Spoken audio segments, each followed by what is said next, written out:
Hello అండి. Welcome to Suji vlogs. నేను మీ లక్ష్మీ సుజాత. ఇవాళ మనము తోటకూరతో ఫ్రై చేసుకుందాము. ఈ తోటకూర ఫ్రైని ఎలా చేయాలి చూద్దాము. ఇది ముందుగా 3 సార్లు నీళ్ళల్లో కడుక్కోవాలి. తర్వాత స్టవ్ మీద ఒక గిన్నెలో వాటర్ పోసేసుకొని ఆకు మునిగే వరకు వాటర్ పోసుకోవాలండి. ఉప్పేసుకోవాలి. ఈ విధంగా వేసుకున్న తర్వాత ఆకుని 3 సార్లు కడిగిన ఆకు ఉంటుంది కదా, ఆ ఆకుని మొత్తం పెట్టేసుకోవాలి.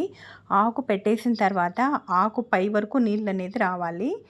కొంచెం ఒత్తినప్పుడు నీళ్ళు పై వరకు రావాలి. ఆ విధంగా పెట్టేసుకోండి.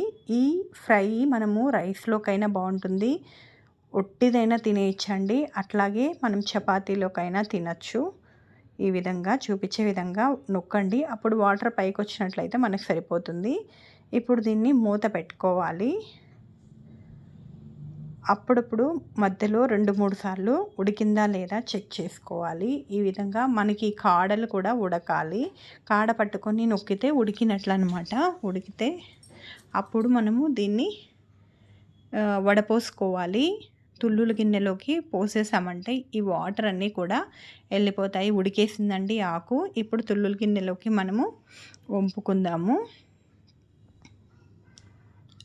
ఇప్పుడు ఇది చల్లారే వరకు ఇలా ఉంచేసి తర్వాత దీన్ని గట్టిగా నొక్కినట్లయితే కొంచెం వాటర్ ఏమన్నా ఉంటే వెళ్ళిపోతాయి. తర్వాత స్టవ్ మీద ఒక ప్యాన్ పెట్టేసుకొని హీట్ అయిన తర్వాత కొద్దిగా ఆయిల్ వేసుకోవాలి.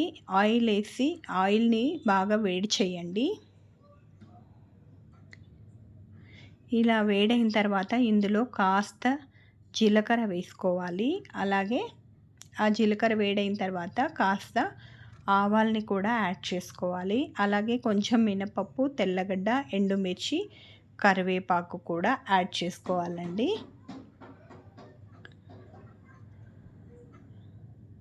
ఈ విధంగా 1 బై 1 యాడ్ చేసేసుకొని పోపు వేగనివ్వండి. తెల్లగడ్డ, ఎండుమిర్చి, మినపప్పు వేగిపోవాలి బాగా. అప్పుడే మనకి అవి తింటూ ఉంటే ఆ మినపప్పు మన పంటికి తగులుతూ చాలా చాలా టేస్టీగా ఉంటుందండి. కొంచెం మినపప్పు ఇష్టపడే వాళ్ళైతే కొద్దిగా ఎక్కువే వేసుకోండి. ఈ విధంగా ఇప్పుడు ఆకులో వాటర్ అన్నీ వంపేసాను. ఇప్పుడు ఈ ఆకుని ఇందులో వేసేసుకొని ఒక 2-3 నిమిషాల నుంచి 5 నిమిషాల లోపు దీన్ని ఫ్రై చేసుకోవాలి. ఇలా ఫ్రై అయిపోయిన తర్వాత నేను పుట్నాల పౌడరు తయారు చేసి పెట్టుకుంటాను.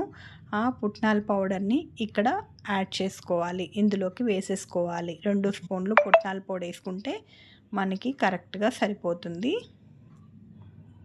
ఇప్పుడు దీన్ని బాగా మిక్స్ చేసుకోవాలి. ఇలా బాగా మిక్స్ చేసుకున్న తర్వాత మనము ఇది చపాతీలో కానీ రైస్లో కానీ వేసుకొని తినేయటమే. ఇది అప్పటికప్పుడు వేడిగా ఉన్నప్పుడే చపాతీలో కానీ రైస్లోకి కానీ బాగుంటుందండి. అలాగే వేడివేడిగా తినడానికి కూడా బాగుంటుంది. నచ్చితే లైక్ చేయండి, షేర్ చేయండి, కామెంట్ చేయండి. Thank you.